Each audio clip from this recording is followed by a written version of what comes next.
All right, so let's get this started, shall we, folks? Okay. So this week, we're going to pick up and continue practicing our modeling process. Okay. If you take a look back at what we've been exploring over the last couple weeks and the progress that we've been doing through those couple weeks, we've been slowly building our skill set, one kind of gigantic step at a time, right? We started with the basic train, the coffee cup, where we infused a little bit more detail. And this week's homework assignment is going to continue that process of adding more detail into our scene. Let's just check it out real fast. As I mentioned earlier today, this week's mission is to complete this cool little army jeep. Now, don't go crazy on this. Although, if you want to go crazy with the details, I'm never going to say no to that, right? But don't walk into this project with the expectation that you are modeling a photorealistic army jeep off the get-go. That's not what we're here to do.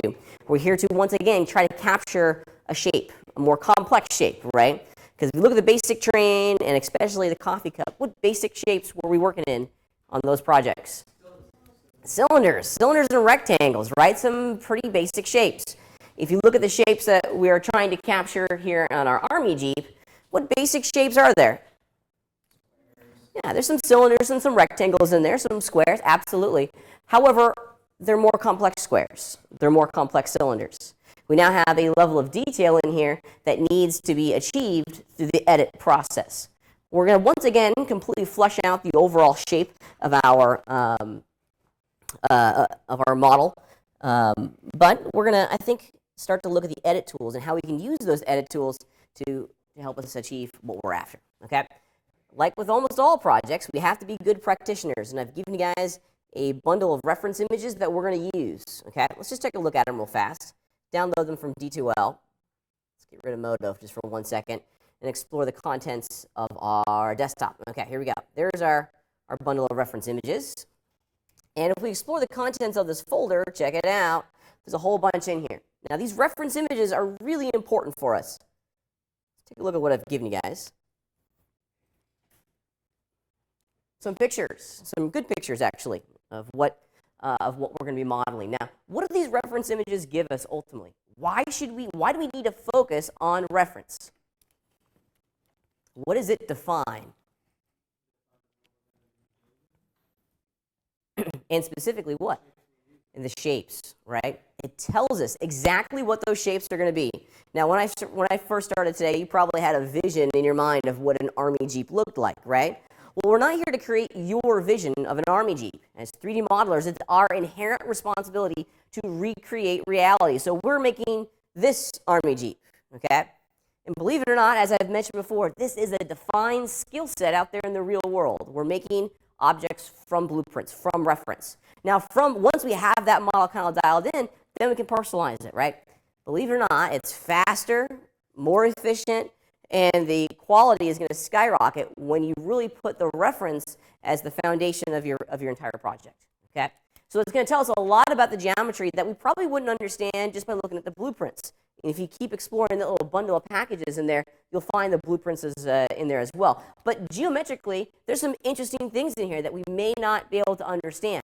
So the photographs are going to fill in the blanks, if you will, from what we're seeing in the blueprints. In addition, what else do you see in the reference that's really important for us? Here's another one. So we tackle the geometry pretty directly with the reference. What else? Yeah, proportions. Sometimes establishing those proportions in a three-dimensional space can be a tough challenge, especially when we're exclusively looking at the blueprints, right? This is going to help fill in the blanks a little bit and continue to help us define and understand what this thing is, right? Given the context of what we did earlier today, what else are the reference images providing us?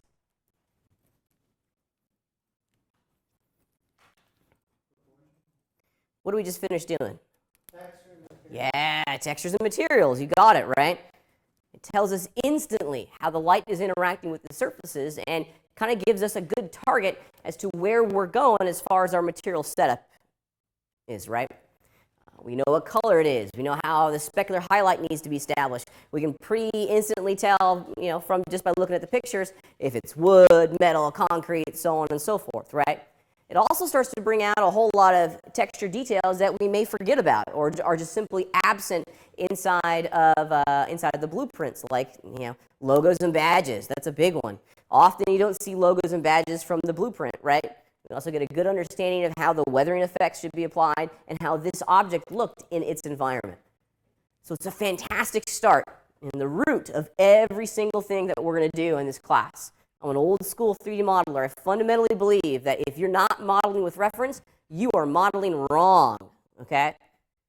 It's our job to recreate reality. We're almost always going to be building from reference images, okay? Even when you're creating something that's completely unseen before, something fantastical from a galaxy far, far away, or from something from the past that we just fundamentally don't have pictures of, we want to at least begin our process with reference so that it's rooted in some sort of reality. Naturally, that reality may change as we go through the design process. Okay, now most importantly, during the geometric stage of all this, we have our blueprints. So let's just take a look at them real fast. I've supplied you with 3 of them. Once preview decides it wants to open, there we go. All right, so here we go. Some blueprints for you. We'll take a look at these inside of Modo here in a minute. Now, what are these blueprints providing us? An outline, absolutely. In every sense, we kind of have a tracing guide for what this Jeep is going to look like, okay? Is this cheating? No, absolutely not. It's part of our process. We want to build from a reference, right? The challenge that we're going to be interfacing with in this project in comparison to previous modeling projects is that now we have to work with 3 reference images, 3 backdrop items. How many backdrop items did we have with the train and the coffee cup? 1. Now we have 3. So we're going to talk in a minute here how we're going to ingest all of these backdrop items into Modo, align them to each other and to the grid, to ensure that they're correctly positioned inside of our 3-dimensional scene so that they are a useful part of our 3D modeling process, okay? It's a little bit different, requires a couple additional steps in there to get to the end result, but it's not that bad when we take a step back and look at it, okay? Now, ideally, when you're going out there and trying to find reference images and project yourself to the final project, because you're going to be doing this for the final project, okay? You need to have at least 2 of these 3 defined angles, right? In my experience, you almost always find an image of your object from the front, and you almost always find an image from the side. Those are the 2 that you most often see. However, from time to time, you can get real lucky and you can find something from the top, too. Now, why would you imagine you don't see very many top pictures out there? It's so easy, it's hard, right? It's difficult to take a picture of something or to make a drawing of something from the top, right? It's really... Yeah, right, exactly. I mean, if I'm making a model of a Lamborghini or something, right? It'd be really easy for me to take a picture from the front, zip around to the side, take a picture, from that side profile. Pretty difficult for me to get a straight-on, top-down shot, a picture or a line drawing, right? You'd have like a big ladder and like I don't know, some sort of crane arm that you can extend, or maybe one of those really cool drones. Does anyone have a drone? Oh, I so want a drone. That'd be so much fun to zip around campus. I'm pretty sure they would, look disfavorably upon that, but it would be a whole lot of fun, right? Anyways, all right. So let's jump into Modo and start looking at how we can set up all of these images up to ensure that we're getting an accurate kind of network of reference images. Now, hint, hint, nudge, nudge. I'm going to be doing this with the Jeep. Hint, hint, nudge, nudge. So if you're following along, you can actually do the setup process for your homework right now in class. Hint, hint, nudge, nudge. Okay, let's jump into Modo, and I'm going to start a new scene file. And we're going to start the process of importing in all these backdrop items. I'm done with the lighthouse. Let me close that down. Okay, so with our coffee cup and basic train model in tow here, how do we import a backdrop item or an image into a backdrop item here in Modo? Yeah, so it's an item. We can easily start from the Add Item pull-down menu. Let's just do that real quick. Okay, so if we travel over into our item list here, let me zoom in so y'all can see what's going on. So Add Item, and there it is, backdrop item, right? With it selected, we'll get all of its properties downstairs in the Properties panel. And if we cruise down there, of course, where we're going next is this gigantic image well. And let's just load in a clip Add clip, load image. We'll find where that image has been saved on our computer, and I'm simply going to load in the front image here. All right, and there she blows. Aha. Now, while you're going through this process, be disciplined. Remember our sequence. Once we import it in, what's the next thing that we want to do to our backdrop item? Give it a good name, right? Because now that we're going to have multiple backdrop items in our scene, we want to make sure that we're creating a system that we can control. At the 11th hour, when you're working at 3 a.m. on your render, you don't want to be confused as to the role of each one of these items in your item list. So I always do like ref for reference. And of course, this is the front. Okay? Be descriptive. Don't just put backdrop item 1, 2, or 3. Help your future self out. Okay? Because trust me, I've been there. At 3 a.m., when you're about to hit that render button, your brain starts to play tricks on you. And you don't want to accidentally enable or disable something that's important for your scene. All right, so we've named it. What's next? What are we going to do next? Bingo, I love that. Yes, absolutely. The next step is that we need to go look at its projection type, right? To make sure that this picture is facing the correct direction of our scene, right? So now we're doing a scene level change. We want to make sure that it's facing the correct direction. So once again, with our backdrop image selected, I'm going to return to its backdrop properties down in our properties tab. There's backdrop. And specifically, where am I going in here? Which one of these channels is responsible for determining the direction that this image is going to be facing inside of our 3D scene? Yes, projection type, okay? Because it really does two things for us. It's automatically going to determine the direction, or it's automatically going to rotate our image to face a defined direction. And in addition, it's also going to filter our orthographic views of our scene. So when I look at my 3D scene from the front view, I'm only going to see this image, or the images that have been tagged with the projection type of front. So luckily on this first one, we're already good to go. Projection type is set to front. It looks like it's facing the correct direction. I'm pretty happy with that. Let's jump over into the front view of our 3D scene and take a look at what's been created here. All right, so make a picture, which is what I want when I'm looking at this orthographic view, which leads us to our next step. So step number 1 was just importing the backdrop image into the scene, right, and naming it. Step 2 was making sure that it's assigned to the correct projection type, which in our case, on this first one, we got that one for free. The default projection type is front, okay? And then step 3 is now we have to align this backdrop image to the grid, right? What types of things should we change in our backdrop image to make us edit with a little bit more accuracy? Say again? We're going to get to that one. That's a little bit later on, okay? Yeah, so we need to think about centering this object. What could we do to help us center this out a little bit? That's really only going to work with polygons, although it probably would work with items. We want to look at the picture now. Forget about the container, okay? We're looking at the picture, and we want to make sure the details of our picture are aligned to our grid. Not quite action center, okay? Because it's kind of difficult for me to see the relationship of the picture on my backdrop image to the grid, right? Is there something that I can do to the backdrop image so that I can see the grid behind it? Transparency, right. So if we increase the transparency of our backdrop item, we'll be able to make it more transparent, okay? I like 70%, but use whatever makes sense for you. And now we can see through the image to the grid behind it, which is extraordinarily helpful in assuring that this image is placed where we want it to be in relationship to the grid, okay? Now, where should we be aligning the picture to the grid?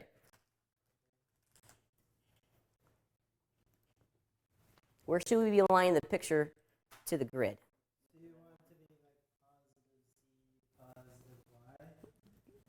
Yep, absolutely. So we want the front of the Jeep always facing the positive side of the Z-axis, and what we would finger quote top of the Jeep be facing the positive area of the Y-axis. Absolutely. But in this front one, what do we need to establish here?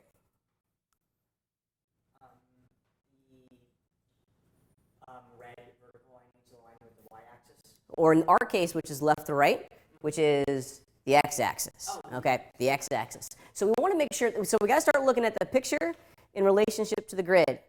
The picture is not centered on the x-axis, right?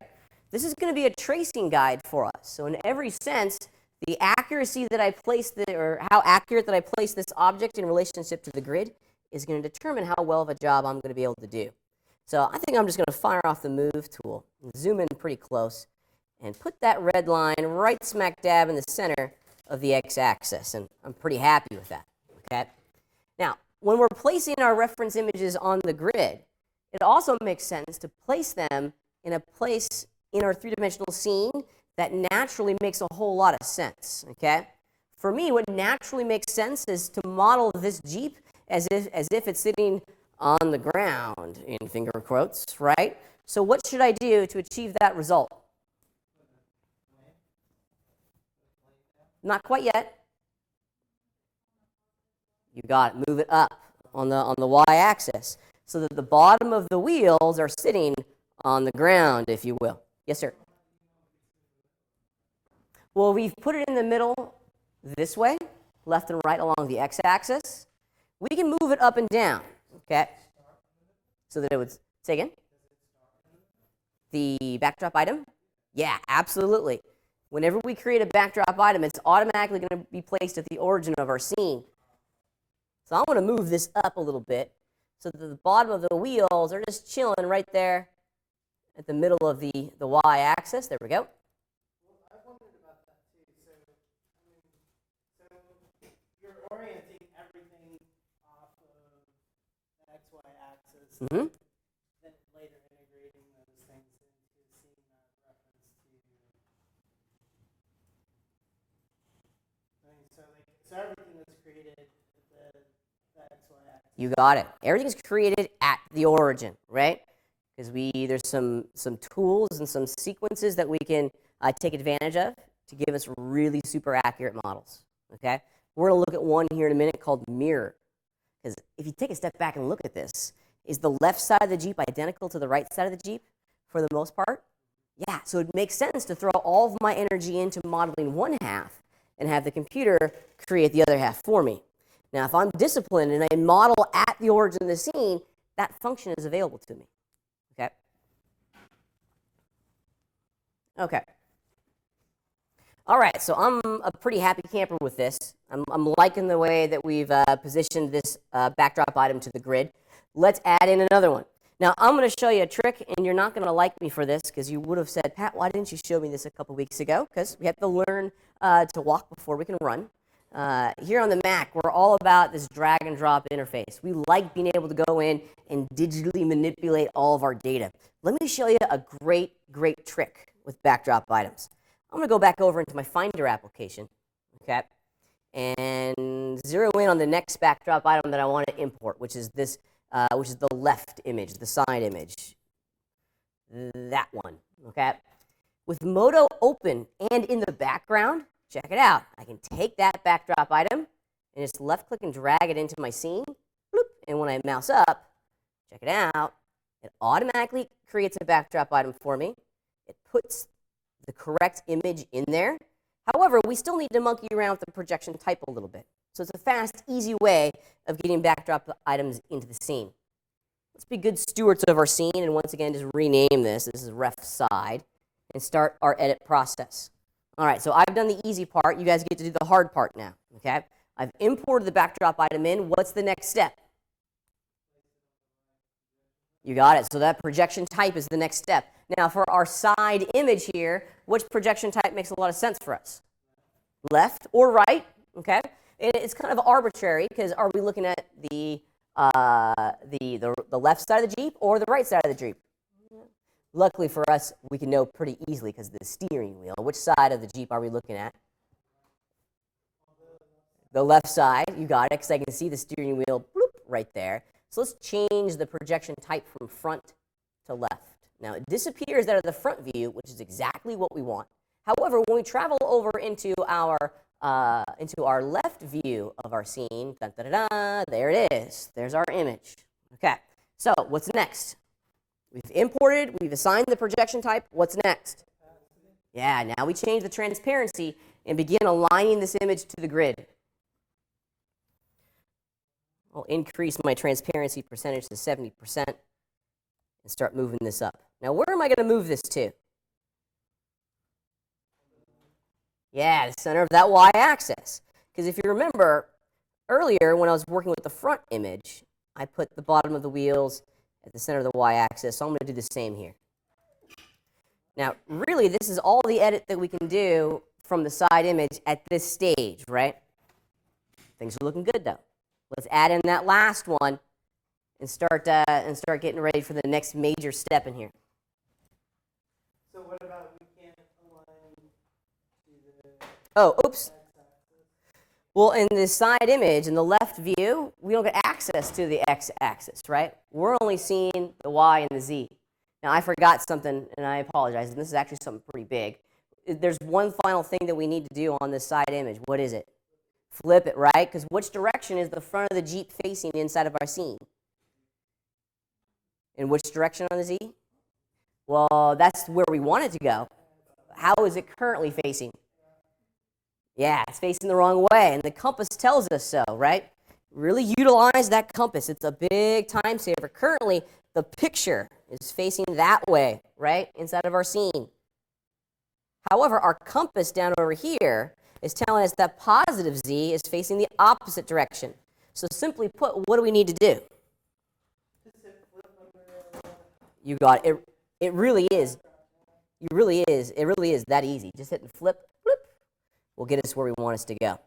Now the front of the Jeep in the picture is facing the same direction as the front of our three-dimensional scene. All right, one final one. Let's get that top reference image in, and we'll start monkeying with it.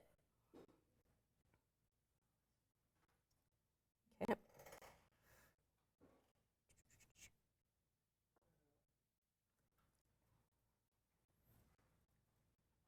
All right. Okie dokie. All right, so we got it in. Let's give it a good name. Oops, I can't type today. There we go. And under its backdrop properties, walk me through it. What's next? For the top reference image, what makes sense? Yeah. You got it. So we're going to change the projection type to top. And since we're here, let me just change the transparency percentage as well. And then I'm going to zip around and change my projection type to top. Boom. And it automatically rotates it for us. Let's look at our scene from the top. I'm sorry, a question? Yeah.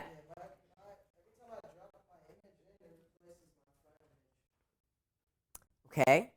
You may have a backdrop. Is the other backdrop item selected?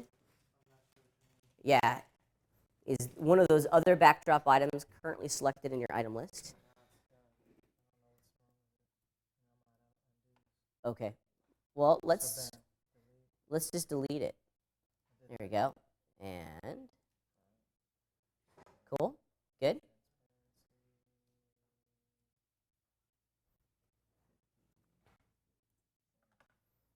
Just let's throw that other one in there real fast, just so we can see how that. Yeah, go back into your Finder. Looking good. Grab another one. Drag and drop. Anyway. There it is. Mission accomplished. Now, so it's in the exact same location as this other one, right?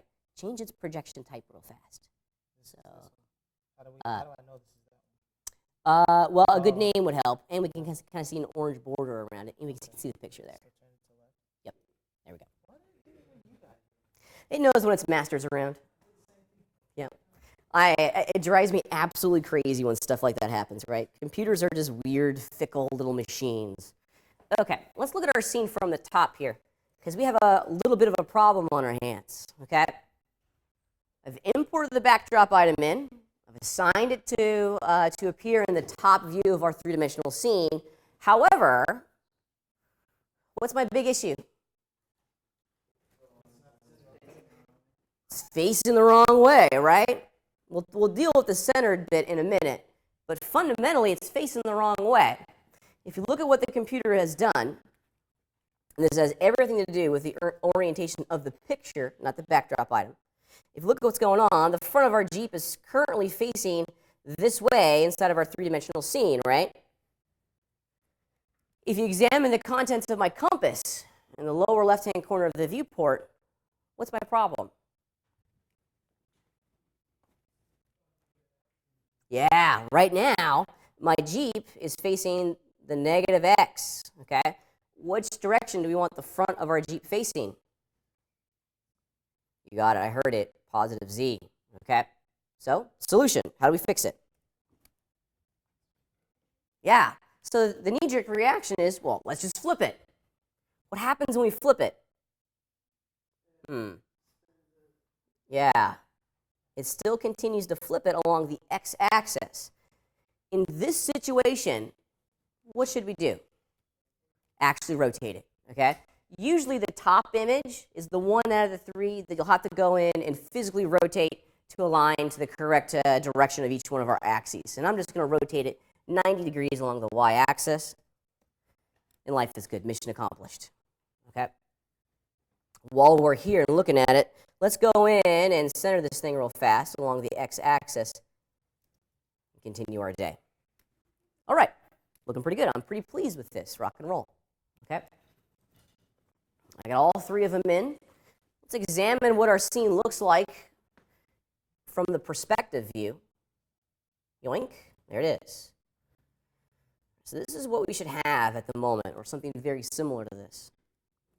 This concludes step 2, right? Or like stage 2.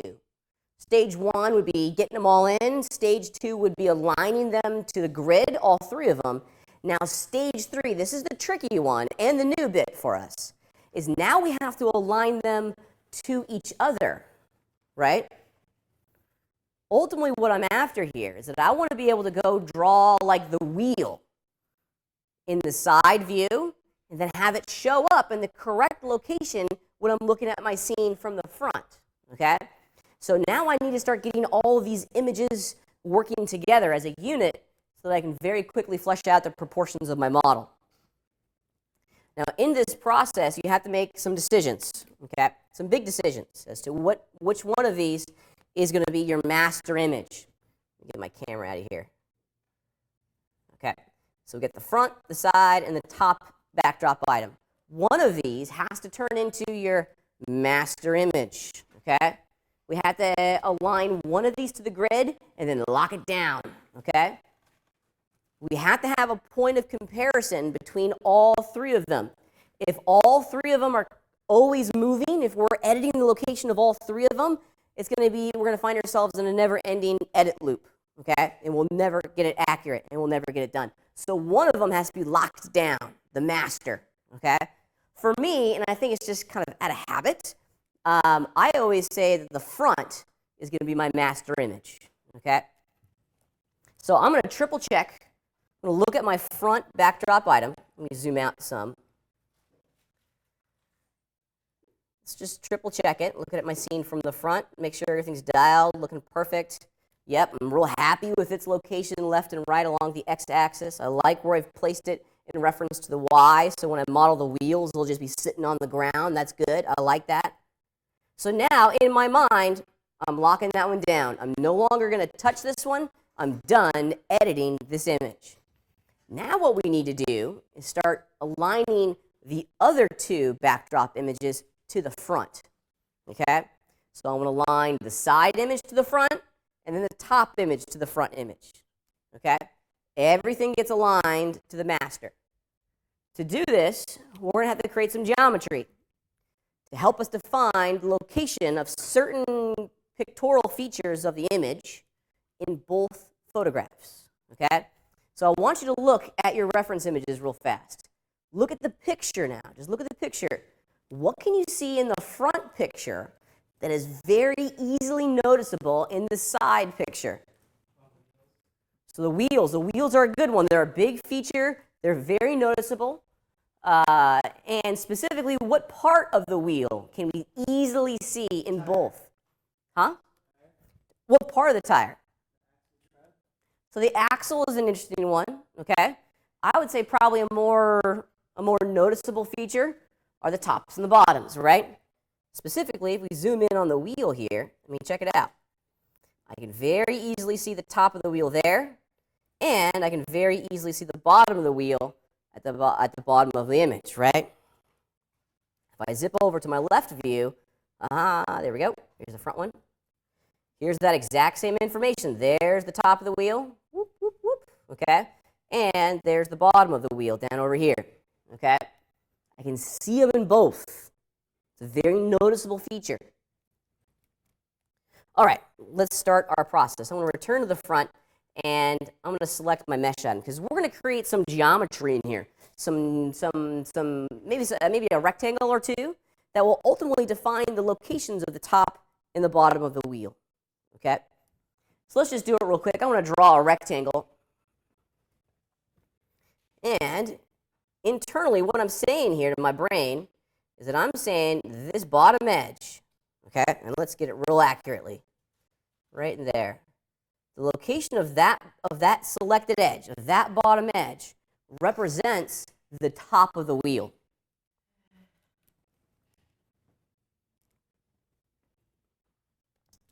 With it selected, with it selected, let's cruise on over to our side image and see how we're doing. Now, if you're having a hard time seeing your cube as I am here, let's just extrude that shape in 3D real fast. So just a simple extrusion. Get a big long cube here. Just make it real noticeable. Again, with the idea that that bottom polygon represents, oops, wrong view, I apologize, represents the top of the wheel. I know it's difficult to see my selected polygon on the projector in the classroom, but do you guys see that little orange line that's selected there? You see it on the model itself? Okay. That selection represents the top of the wheel in the other picture, right? So, with that in tow here, are these two images aligned or proportional to each other? Gotta do some deductive reasoning here. I want to help you out. Yes, okay? Because the top of the wheel in the front image is in the exact same location as the top of the wheel in the side image, okay? Let's look at it again from the front. Yep, I can see it cleanly down here, happy camper. I go over to the left, I can see it over there as well, happy camper. It's in the exact same location.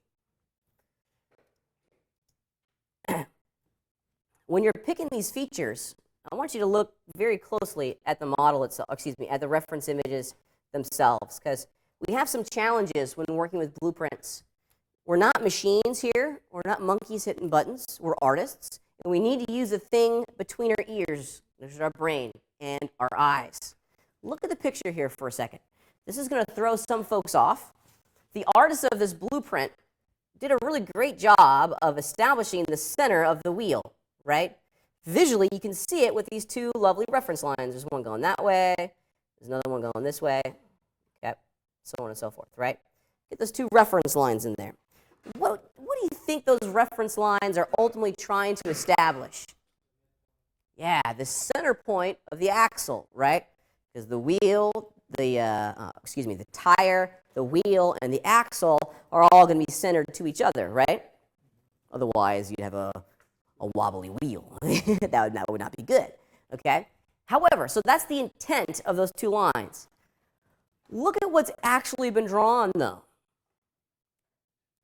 Look at the intersection of those two reference lines in the drawing, and then look at the circle that represents the center of the wheel.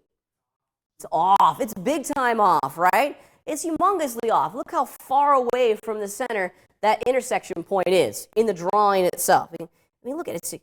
It's way over here. You know, that is not centered at all. Not even close to being centered, right? Not even close to being centered. Point being, these reference images are guides. They're a starting point, okay? It's not the whole kit and caboodle, as they say. It's not the alpha and the omega. It is a starting point. It's kind of like the pirate laws. They're guidelines, right? You can fudge them a little bit, right? It's a starting point. It's a starting point. These blueprints are excellent, excellent guides to help us create our models, but we have to use our brains and we have to look at them. If you're working off of a blueprint that was created, let's say, before 1980, human error is going to be a factor in every single one of them, right? If your blueprint isn't created from a CAD drawing, it was created by hand, okay? Which is kind of a foreign concept in our modern age, right? Because almost everything is being created on the computer these days. But there was a time not too long ago when people made blueprint schematics like this by hand, okay? So there's human error all over the place, okay? Because people make mistakes. People are not machines. Knowing this, we can kind of arm ourselves for the next step, because we're going to find this human error bubble up one more time, okay? Because in all honesty, making schematic drawings by hand is kind of tough, right? It's kind of tough. I don't think a lot of drafters get a lot of respect, and because what they have to create is incredibly accurate, and defining that accuracy from a number of different angles can be tough, especially if you're not the most skilled drafter. All right. So I'm pretty happy with the front and the side backdrop image. Let's go in and define the front and the top. Let's look at some things. So once again, we're going to start at the front of our scene. All right. So from this view, what can we see easily in the front view that we can also see easily in the top view?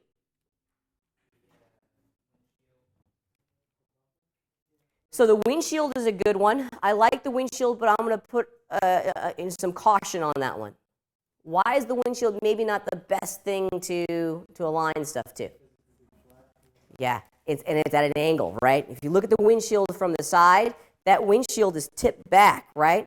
I'm concerned that maybe that's going to give us a false read when we're aligning things. Look for 90-degree edges, define plane changes, okay? So what features can we see easily on the top and on the front and the top? Excuse me. Okay. The bumper's a good one. I like the bumper. Okay, because we can very easily see the left and right side of that bumper. Right. Very easily see it. There's the left side. There's the right side. Okay. If we look at our scene from the top, yeah. Again, well, now they look at it a little bit more. Yeah, there's the left side and there's the right side. But if we look at this drawing and the other reference images that come in our package, I'm concerned that we may be getting another false read. Okay? Is there anything else that we can really define with great accuracy here? Yeah. Yeah, I think that's a good start. Maybe probably another good direction, since we use the tires for the top or the front and the side. Maybe we use the width of the tires for the top and the front. Okay? Kind of continue with that theme a little bit. All right, so let's do some investigation. Let's go back to our front. And let me turn on my reference geometry. And this one, I think I'm going to rotate just 90 degrees real fast. Whoops. There we go. And I'm going to use this reference plane to define the outside of my tire there. Okay. I'm going to just simply copy and paste it. Copy, paste, fire off the move tool. Put the other one over in here. Something like that. There we go. Awesome. So ultimately what we've created here is that edge represents the outside of the wheel, and this edge over there represents the inside of the wheel. Or, excuse me, the other outside edge. I apologize, I misspoke. Okay, so we're capturing the total width here. Let's look at our scene from the top and see how we're doing. Is it mission success? No, why not? It's too wide. So what do we need to do to the image? Scale it down some. The image is too big. Okay? We can't move it left and right all that much because we still need to have the Jeep centered along the x-axis. But we can scale it down so that the width of the wheel in the top matches the width of the wheel in the front. So I'm just going to scale it down just a teeny tiny touch. And I want to change my action center to origin so it doesn't mess up my left and right too much. But as I scale it down, you can kind of see the problem that we're running into here. I can scale it down to a point where it gets close to the width, but now I need to move it over quite substantially. Okay, to get it in the same location as the wheel in the front view of the scene, right? What have we done by moving it left?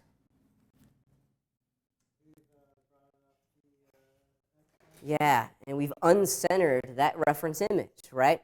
If you look at this red line in relationship to the center of the x-axis, which is denoted by this line here in our grid, we have a problem, okay? We have a big-time problem. This, again, speaks to the inaccuracies of the backdrop items, okay?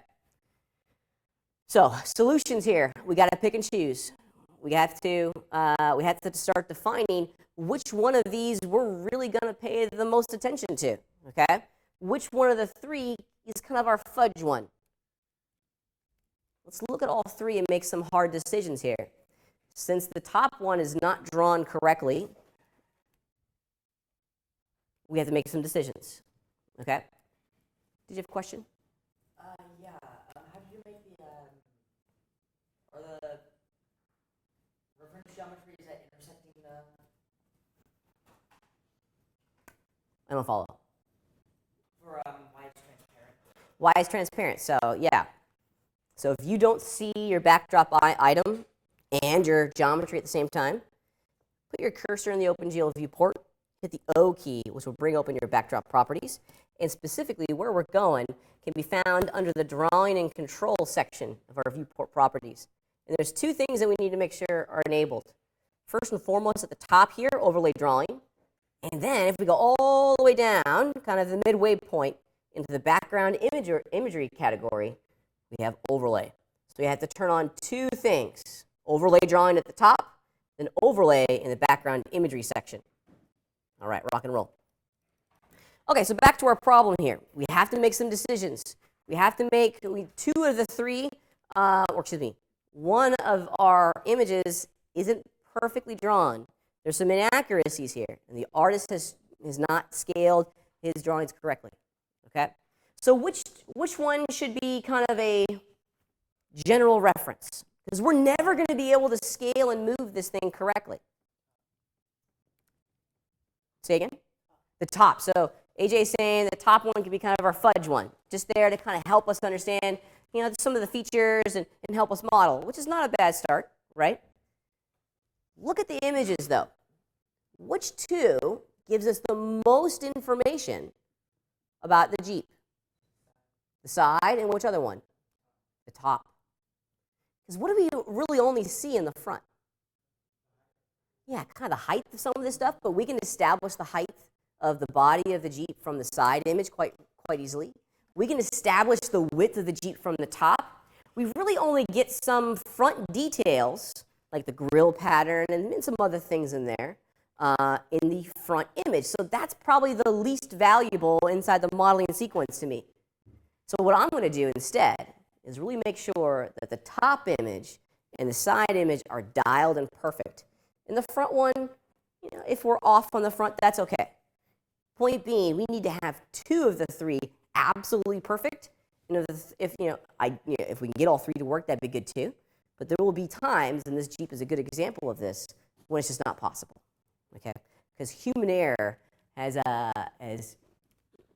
been infused a little too much in this drawing. Okay, so let me go back in time a couple steps here, and let's look at the front. Okay. Oops, wrong side. There's the left image here. Okay, so let's do this. These reference planes that I have in here probably aren't going to work too well for what we're trying to do. So I'm just going to get rid of them real fast. And I'm going to draw a circle. Because I can easily see the wheel in the side image and in the top. Just draw a cylinder. Right, it's difficult to ignore those reference lines. But try your hardest. Okay. And while we're here, let's go ahead and start establishing the width. I don't want 12 segments in my cylinder. So all I'm left with is just that thing. Let's look at my image from the left a little too big, so I'll scale it down. So we're right around there. Now let's look at it from the top, okay? And let's move it into position and scale it, because it's just way too big. Okay, since the front and the top, since the front and, let's say in front all day long, and my brain naturally wants to go there. Since the side and the top are now going to be our modeling reference images, our hardcore modeling reference images, I'm going to do one other small change to my top reference image, and that's simply move it down on the z-axis so that the picture of the wheel matches the location of the wheel, somewhere right around in there. Okay? Okay. I'm a happy camper. I really am. This is starting to look pretty good. If I look at my side image, the wheel looks pretty dialed there. Loving it. Okay? Looking good.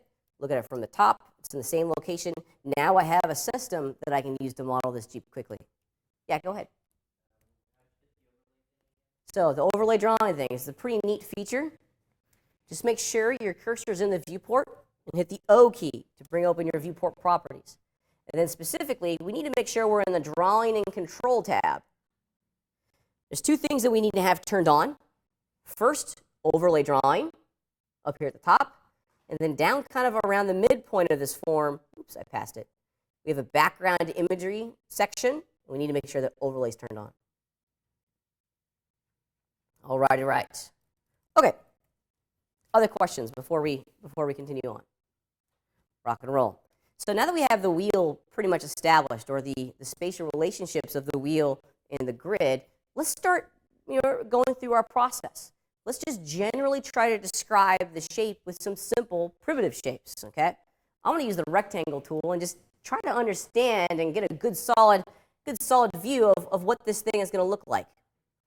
So let's just start. Oops, I had my wheel selected. I'm going to start with the rectangle tool. And now I'm going to start defining the width of my Jeep. Somewhere right around there. Okay, cool. And I'm going to bring this one all the way down to the front.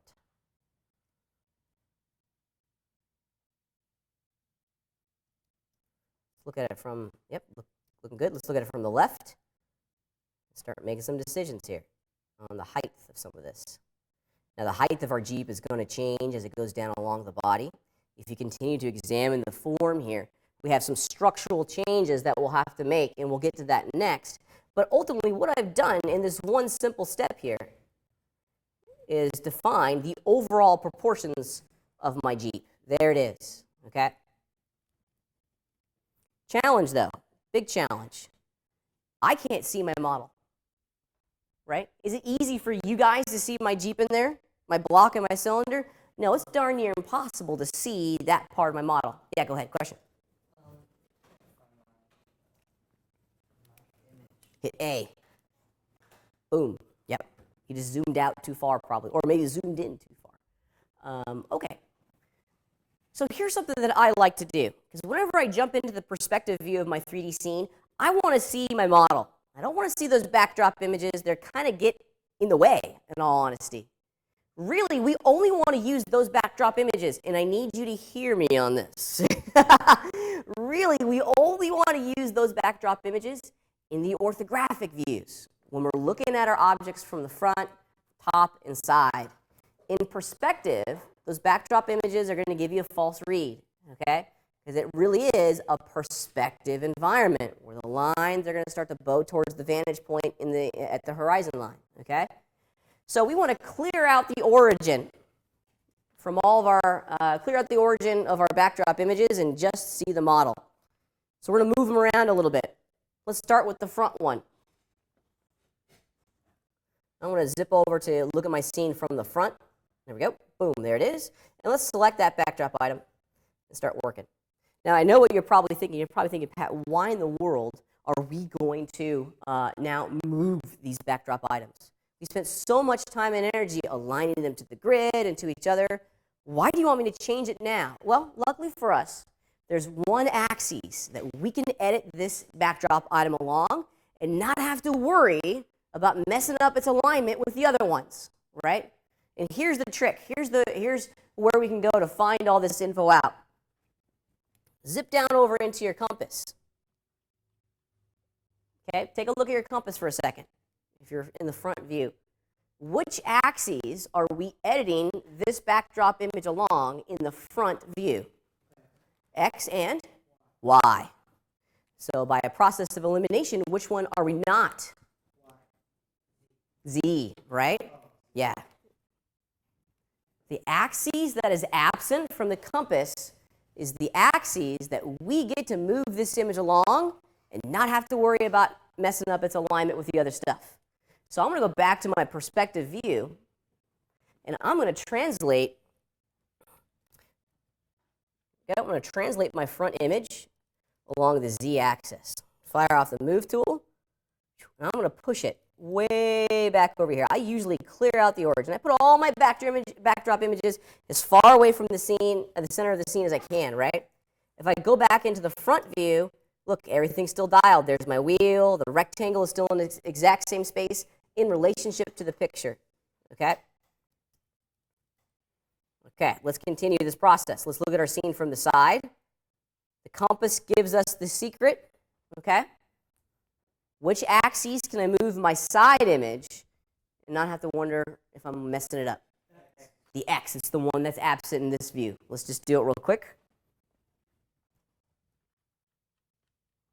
Jump back into perspective. I'm just going to put it way out there in the middle of nowhere. And then by a process of elimination, you can probably figure out which axes we can do the top, right? Because if this was the Z, if this was the X, what's this one going to be? The Y. You got it. All right. And now when I look at perspective, yeah, those backdrop images are in the background of our scene where they should be. But what we're able to see and focus all of our creative energy now is on the model itself. Okay? It's pretty fantastic. If we zip through our network of backdrop images, everything looks good there. The geometry is in the exact same place in relationship to the image. Look at it from the left, yep, pretty good there. Look at it from the top, yep, very happy with it here. So that final small little change is extraordinarily helpful in setting up a good scene file that makes it easy for your creative brain to understand what it is that you're doing to your model, okay? Now, if you have any questions, and I'm sure you do, if you want to see a small little refresher on this, just remember, jump over to D2L real fast. In the week 6 area, I've given you guys a whole bunch of videos. Specifically, and I apologize, they got out of order here. We have 2. We have working with backdrop images and then aligning backdrop images, okay? It's going to cover the entire process again in small, little bite-sized chunks, okay? All righty, right. Let's jump back into the scene here and start looking at the model itself, okay? Because we have some wholesale changes that we need to make to our model to get us to a point where we can begin to really capture the body of the Jeep. It's a good practice as 3D modelers to start with basic, simple, primitive shapes, as I've done here, with a cylinder and then a rectangle. However, we're almost always going to want to go back after the fact and remodel or add, add additional information into those primitive shapes to make them more accurate, okay? 3D modeling is a process of many, many passes. We're never going to try to model the shape perfectly the first time. We want to establish the general proportions and spatial relationships, and then go in and start modeling it, okay? Modeling the details. Normally what I would do is I'd block it out pretty quickly, right? I'd block out the location of all the wheels, I get the windshield in there, try to figure out what major geometric pieces that I'm going to model, like the gas tank on the back, maybe portions of the chassis that we can easily see in the reference images, and really kind of get a good understanding of the global proportions of all of these individual pieces. I'm going to just kind of skip ahead for a second here and focus our energy and attention on the body of the Jeep, okay? So let's pretend that we're ready to start modeling the body. We've established with the simple cube the overall shape, right? Keep in mind that the top image and the side image are the ones that we're really going to model to. So let's check it out. Let's look at our side image here. And I want to make some small adjustments. Now, if you're not perfectly, on the lines, don't give yourself gray hairs trying to make it absolutely perfect, okay? Remember, these are just starting points, okay? We're artists. We're going to fill in the blanks. So I'm looking at the back here, and I'm pretty happy with that transition. Let's look at it from the top. Yeah, and I'm pretty close. I'm close enough there that I could call this ready to rock and roll, okay? There's going to be small incongruencies. There really is. But I'm okay with what I've established so far. All right. If you look at the image from the top here, what happens to the fuselage, the body of the Jeep, as it goes from the tail lights all the way to the headlights?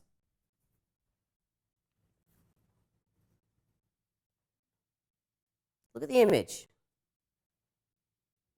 What happens to it? What happens to the body of our Jeep as the model goes? Yeah, it tapers. If you look at the back of the Jeep, it's much wider than the front of the Jeep from the side. Excuse me. Yeah, it's kind of difficult to see in the side, but it's really easy to see that taper. And specifically what I'm looking at is this in here. We're going to have to guess the picture of the windshield in the top image really kind of occludes where that termination point actually resides. So now we got to be artists, right? And we're going to have to guess. We're going to have to use the information that's supplied to us inside of our network of reference images and make a best judgment. Most importantly, though, what we need to establish is a plane change. I need to shrink the front, the hood of my Jeep a little bit. How am I going to do this? Do I need to make a completely new model? No. We're going to edit the model that we have. Whenever we need to change the profile or create a plane change, what do we need to infuse in the rectangle, or any shape for that matter? Kind of. Specifically, we need to infuse and create some edge loops, okay? A change in plane and a change in profile is only ever going to happen at the location of some edges, okay? If you go back to the way this whole system works, right? Really what we have here are a whole series of verts, right? And we play connect the dots with our verts. So this is what the computer's doing if I'm making a mountain or something, okay? The shape in between the verts is always going to be a straight line, right? It's never going to magically go whoop, like that, okay? So if we need to change the shape of something, we have to define that plane change with some edges. To do this, we're going to use some really great editing tools, okay? And we're going to, yeah, I'm sorry, go ahead.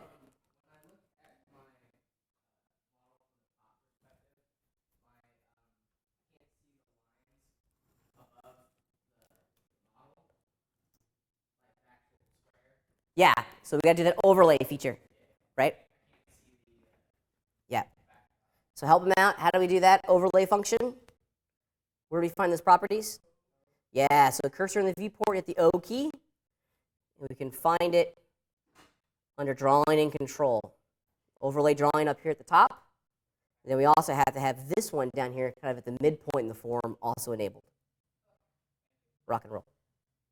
Okay. To help us out a little bit, I'm also going to do this. You don't have to do this, but just so everyone can see a little bit more clearly, I'm going to go into my active meshes portion of my viewport properties and turn on show vertices. That way we can easily see all the verts that comprise my model.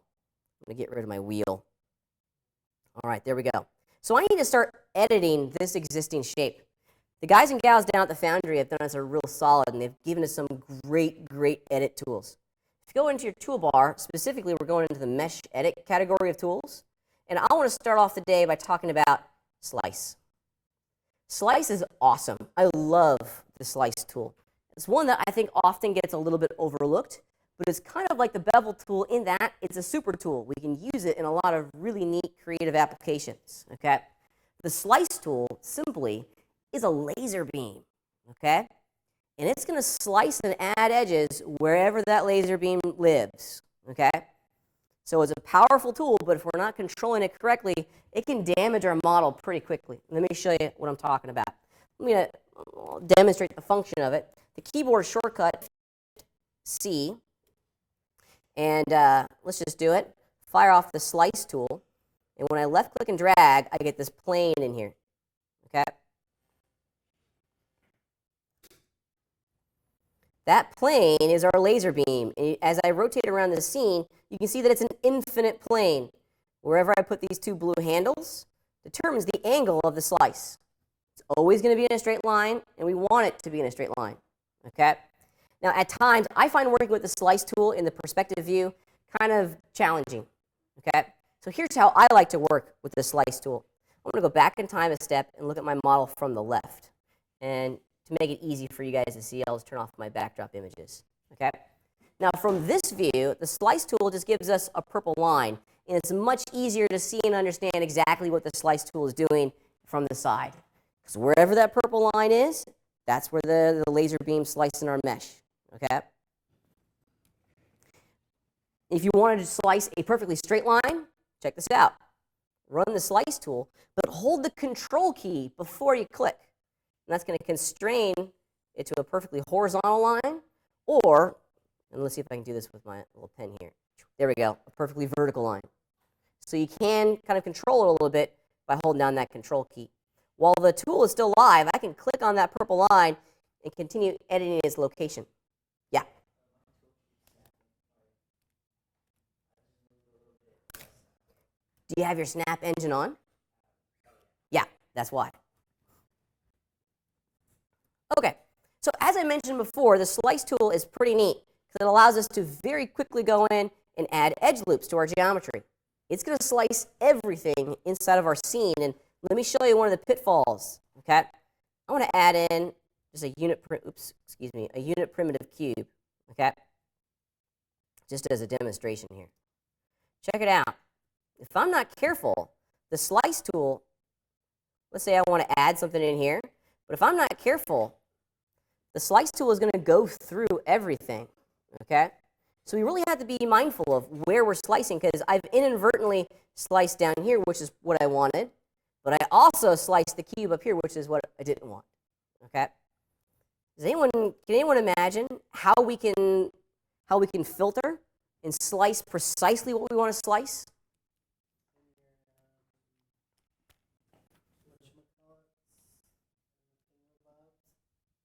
Let's go back a little bit further, right? Modo is based around selections, right? Whatever is selected is going to be edited. If nothing's selected, everything is going to be edited, right?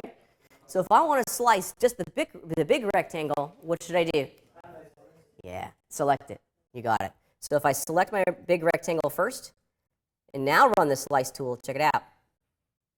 Even though that purple line is inside that small cube, it's only slicing the selected geometry. So that's how we control it. We control it with a selection, and I only had that front face over here selected.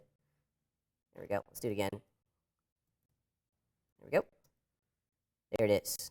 So what happens if you do slice Just the face will get sliced. Yeah. Which is in itself not a bad thing, but it's just a function of the tool. It's a function of the Modo ecosystem. Whatever is selected is going to be edited, right?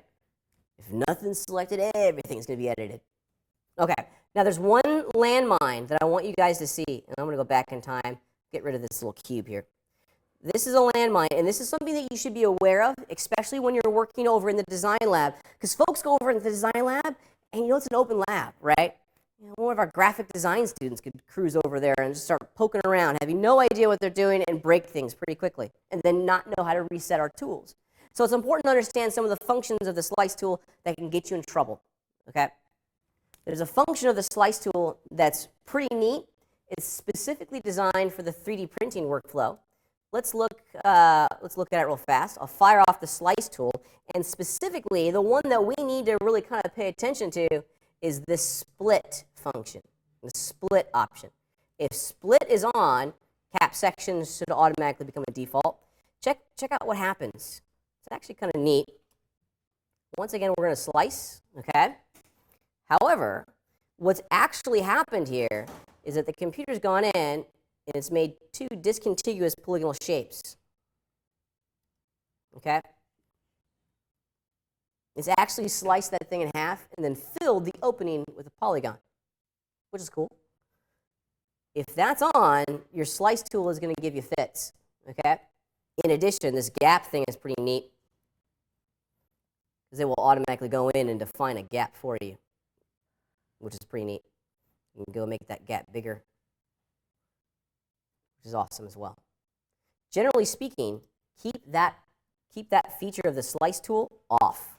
Okay, if you notice that it's on, just make sure that split is turned off. Okay. One other thing about the slice tool, then we'll move on. I like the slice tool very much. Okay. Yeah, my gap is still on there. Excuse me. In addition, you can also utilize that shift-click system that we worked with the bevel tool.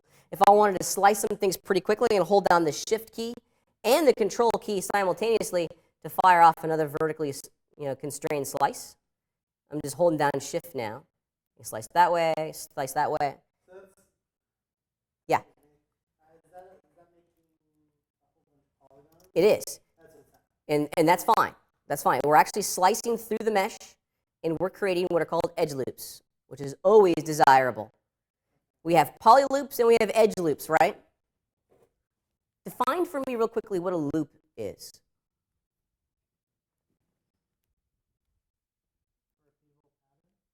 Kinda? Kinda? Yeah. Go ahead. Any row, a continuous row of edges or polygons that goes all the way around. Absolutely, that's it. Think of it as a row. I think that's a great word to kind of hang on to. It's a row of polygons or edges that wraps all the way around the model and connects back onto itself, right? So there's a polygon. It's connected to that one, which is connected to that one. And they go all the way around the mesh and connect back onto itself, right? Loops come in two different flavors. We have poly loops. However, we also have edge loops. And we like edge loops. It's a great way to make symmetrical models, okay? That one's connected to that one, which is connected to that one. And it goes all the way around the mesh and eventually connects back onto itself. Is there a way for us to instantly select an edge loop? Double click on it. Yeah, double clicking on an edge loop will select the loop. Okay? All right. I'm going to get rid of some of these loops here real fast and use the slice tool to very, very quickly define that change in plane on my Jeep. So I need to have a start point, which is what I just put down right there. This is when the change in profile is going to start. Okay? I'm going to hold down the shift and control key again to refire the tool. And I'll add another slice somewhere, and I'm guessing now, maybe right around in here. Okay? With those two start and stop points established, I now have the ability to go in and make some pretty big changes. And select those two outside polygons, and believe it or not, I'm just going to scale them in to start my function. There we go. Okay, now I still got to do that top one because it continues to taper. And I'll just scale it down, that front polygon. There we go. Perhaps looking at my angle here, I think I'm a little off. Because if you look at the reference, it kind of goes, the line of the picture goes inside the model.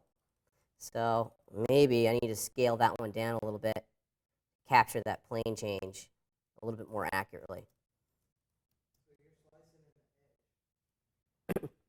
Excuse me?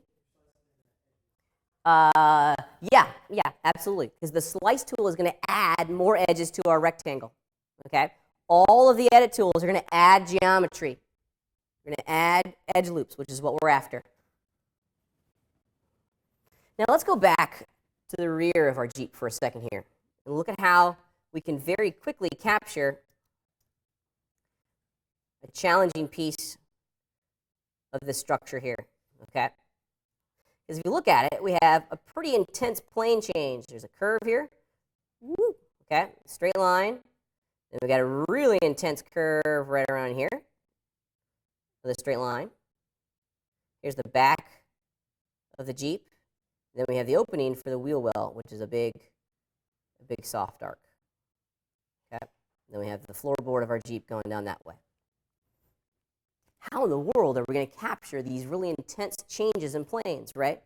Making simple profile changes with the slice tool worked pretty well for us, okay? But now we have something more complex, okay? It's not horribly complex, though. What do we need to add in here to give us the functionality to get what we're after? More polygons, and specifically edge loops, so that we can define that change in profile. Let's check it out here real fast. I'm going to do just a real simple one, okay? I'm going to capture this part just with the slice tool. That's an easy one. Yoink. Somewhere right around in there.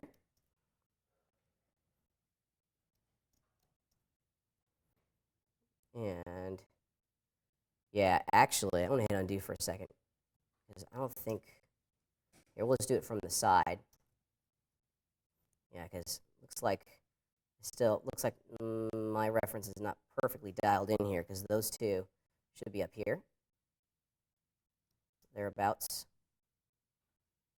Yeah, so I got some issues here with my mesh, but let's just keep going, because we're running out of time for today.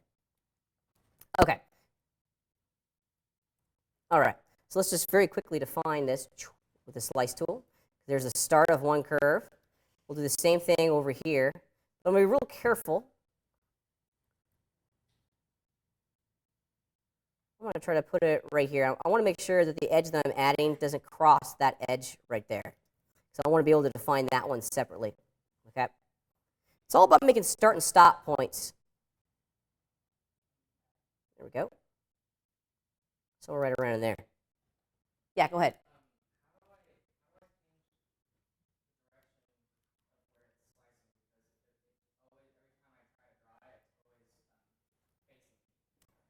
Are you doing this in the orthographic view? Yeah. With the slice tools? Just doing straight up slice?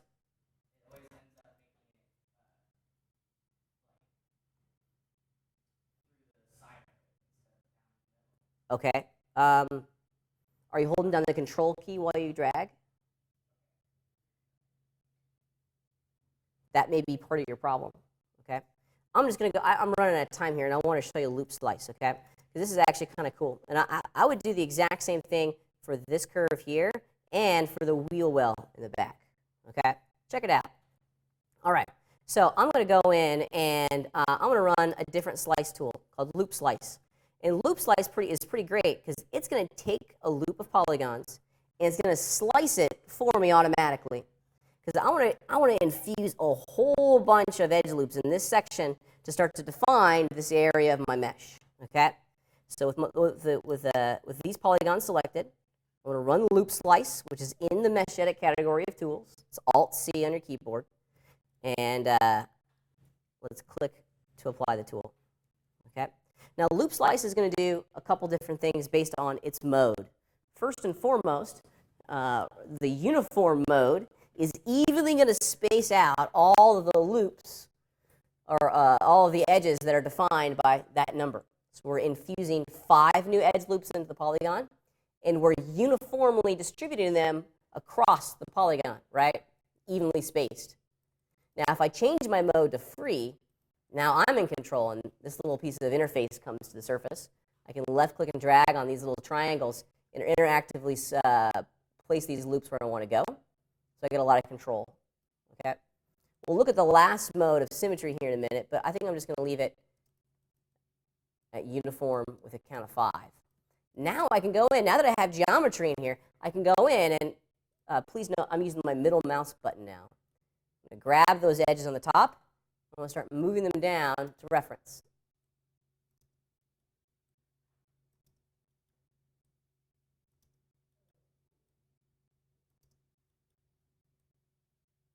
There we go. We still have some work over here that we need to do. I'll do this. Let's run a slice and just get that vert where I want it to go, so at least it kind of visually makes a little bit of sense. Okay? If you look at the model in 3D, there it is. We're starting to define that curve in the back. Yeah. I would do the exact same thing for the wheel well as well, okay? Now, if you look at the Jeep from the top here, you know, my reference is a little off, and I think I hit undo a couple too many times here. But we have to make kind of like a bathtub, if you will, on the inside of the Jeep. How can we do that? Bevel. Okay, check this action out. This is actually kind of a cool one. This is Pat's 3D modeling super tip for the day. Okay, there's the top. Hit the bevel tool. And initially, I'm going to pull the red handle to do an inset. And what I'm looking at here is establishing like the thickness of the wall, if you will. Okay? With these polygons here. Now, I'm going to do a shift click to reactivate the bevel tool on the selected polygons. And I'm going to do the blue handle. Start bringing it down. Now, if we go too far with this, the edges are going to cross like that. Specifically, watch over here. The edges are going to cross, which is not good. Here's the super trick that I wish someone would have shown me a long time ago in a galaxy far, far away. I'm going to drop the tool now. Check this out. This is actually kind of cool. And I'm simply going to run the scale tool now. R key on the keyboard. And I'm going to flatten it with the green handle. Okay? And then I move it down below the lip. Now we're creating the inside of the Jeep. This would be what you'd stand on. Okay? There it is. The bevel tool is pretty magical. You can't escape the awesomeness of the bevel tool. It's pretty great. Yeah, and the scale tool. The scale tool is pretty awesome as well. It's great. It's good stuff. Just the scale tool. Yeah, I'll go back in time a couple steps. So that's what I'm left with. Now, if I run the scale tool, which is just the normal scale tool, right? R on your keyboard. I'm going to flatten it by hitting the green handle. And there it goes. Now, if it's continuing to go further, really what we're doing is that we're putting the scale value to 0%. Okay? If it's going into the negative world, it's probably because someone before you has checked on negative scale. If it's off, if negative scale is off, all of your percentages here will stop when they hit 0. So that's what we're going to do with the wheel well. Same thing, yeah. Pretty much the exact same thing. All right, I'm running out of time here, so let's just jump back over to D2L real fast and talk about what the expectations for this week's homework and the end of your lab work is. Your lab work, we have one more small lab assignment, okay? It's this little beetle. We're going to run through the process one more time of aligning 3 separate backdrop images to each other. At the conclusion of aligning these backdrop images to each other, I want you to prove to yourself and to me that all of them are aligned together by putting like a cylinder in there and basically describing the overall shape of the beetle. We are not modeling a beetle, okay? We're using images of a beetle to practice aligning all this stuff together, okay? And just throw down a couple cylinders, maybe like a cylinder to see, okay, is the body all in alignment with each other? And then maybe another cylinder for the leg. If everything is matched and aligned correctly, you should see the result pretty instantly, okay? When you're done, I don't want a render of this. Just give me your LXL in the Dropbox on D2L. Life is good, okay? And for your homework this week, as I mentioned at the beginning of class today, we're making this Army Jeep. If you've been following along in class today, the hard part is done, okay? Now we've got to go in and start throwing down some polygons. Try to get as detailed as you can with the tool set that we've covered in class so far, okay? In addition, use the example images as a guide to the level of detail that you should be striving to achieve. If you want to put 40 hours into this, I'm not going to stop you. I really am. I really am not. Excuse me. This is a fun project, okay? And I want you guys to be engaged and have a good time with this, okay? But we're just trying to capture the shape of the Jeep, okay? Questions? Yes, sir.